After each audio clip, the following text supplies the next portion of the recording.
Ng umaga po sa bawat isa. Narito po ako sa aming local church para kausapin at interview ang aming pastor patungkol po sa missionary work.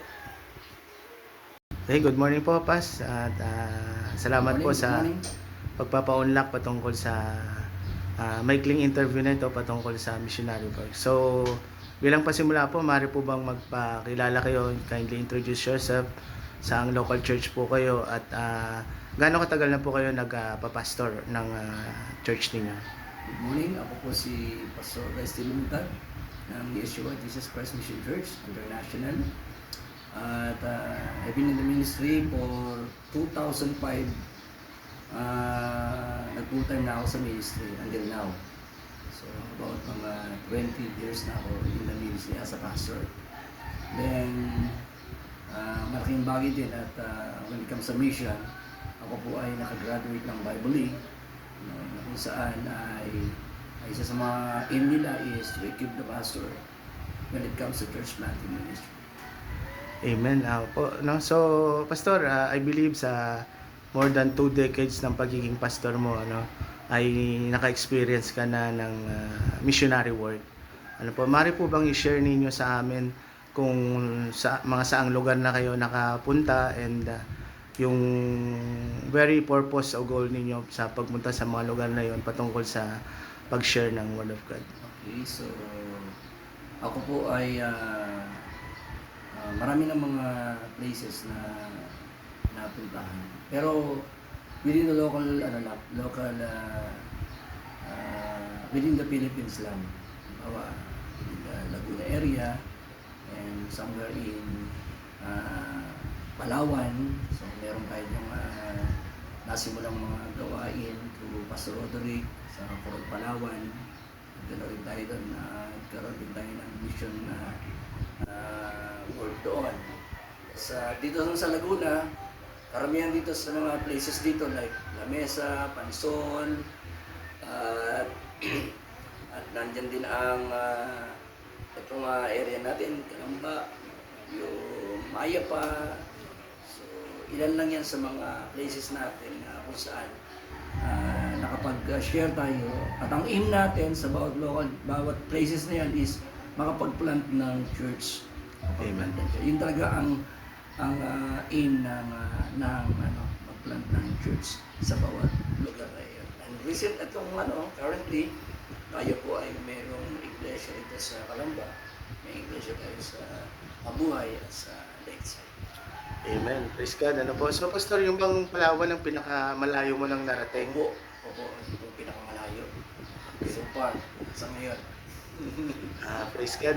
So, Pastor, ito po bang mga pinuntahan ninyo ng mga kahit within dito sa Laguna or yun nga Palawan, ito po ba ay mga personal na mission ninyo or affiliated po kayo or may mga grupo po kayong kasama nung ginagawa o ginawa itong mga missionary work na ito? Okay, magandang tanong yun. Usually lahat ng mga ginawa natin ay more on lang yan sa independent na activities sa local church. Okay. Pastor, since ito patungkol din dun sa kasama ito sa mga pinag-aralan namin patungkol sa mission, affiliated po ba kayo or may alam kayo ng mga international organization when it comes to missionary work? Yes. Na pwedeng maging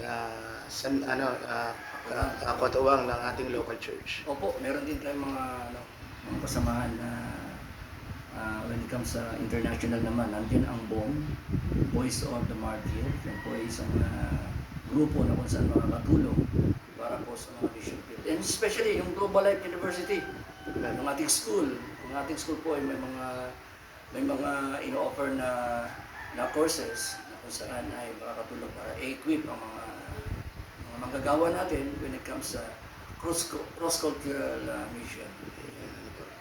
So, Pastor, ano po ba sa tingin niyo po, ano po ang ating biblical basis for doing missionary work? So, yung biblical basis natin, siyempre, first of all, si Jesus Christ, yung mandated niya sa atin sa Matthew 28, from 18 to 20. All authority has given to me in heaven and earth, so therefore go and make disciples of all nations, and baptizing them in the name of the Father, the Son, and the Holy Holy Spirit, teaching them to obey.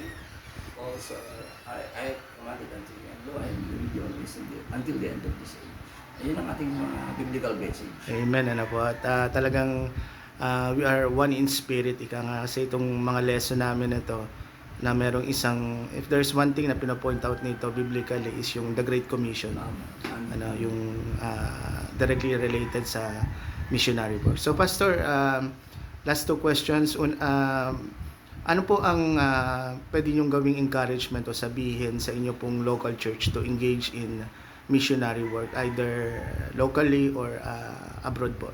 So, ang encouragement natin sa mga kapatid, well, first of all, discover nila yung kanilang gifts when it comes Amen. sa ministry. Kasi malaga po yung meron silang content and content, syempre, pag-aaral ang tinutukoy natin diyan. So, hindi naman po pwede pupunta ka ng mission field nang hindi ka prepared. Amen. Marami kasi tayong may encounter na mga talagang uhaw sa salita ng Diyos and they needed ng biblical basis when it comes sa kanilang theological background. So, aside from that, siyempre, hindi lang yung content, napakalaga doon. As an encouragement sa bawat isa, yung ating character bilang mga missionaries. Kasi kailangan we are fully equipped when it comes sa mission. Kaya pupuntahan natin ay mga unbelievers pa, mga hindi pa alam ang patungkol kay Jesus Christ. So, magre-reflect yun sa buhay natin bilang mga missionaries. And last, siyempre, yung ating encouragement ko sa mga kapatiran is not only yung kanilang content, yung kanilang character, importante yung kanilang compassion. When we discover our gifts sa ministry, kung saan mamahalin mo yung ministry na ginagawa mo. Kasi yun yung passion mo. Yun yung alam mo na you are called by the Lord sa ganong missionary activity. So, magpatuloy lang at magpaka-equip in the ministry. Amen. Ano, The glory of God, for the glory of God. Amen. Ano po. So, isang nga sa pinopoint out ng mission theology na subject is yung kailangan yung heart mo talaga ay nandun sa missionary work. And lastly, Pastor, tulad sa GLU, meron tayo ng IOI, yung Indian Ocean Initiative. Ano?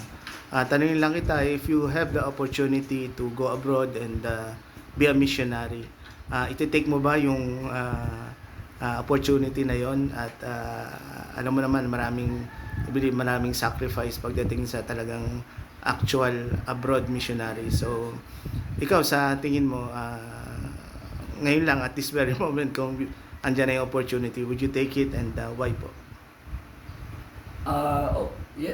Totoo yun. And yes, Carl, I will take the opportunity if God called me to be a missionary sa abroad. Yes, I will take the challenge. No, kasi yun naman talaga ang natin. Yun naman talaga ang heart ng Bible, heart ng ating Diyos. Street church yung unbelievers. Hindi lamang sa Pilipinas, hindi lamang local, international. Challenge lang siyempre, as me, as mga ministers of the Lord, may mga local church, may family, so maraming mga dapat talagang i-sacrifice. Pero worth it naman yan kasi we do it for Christ. Okay. Maraming salamat po, Pastor Resty, sa inyo pong time and I hope and I pray na patuloy po kayong maging gagamit-gamit sa ubasan ng ating Panginoon. Salamat po. Thank you, Carl. I really appreciate it. Sir. Salamat po. Lord God, with the glory. Thank you, Pas.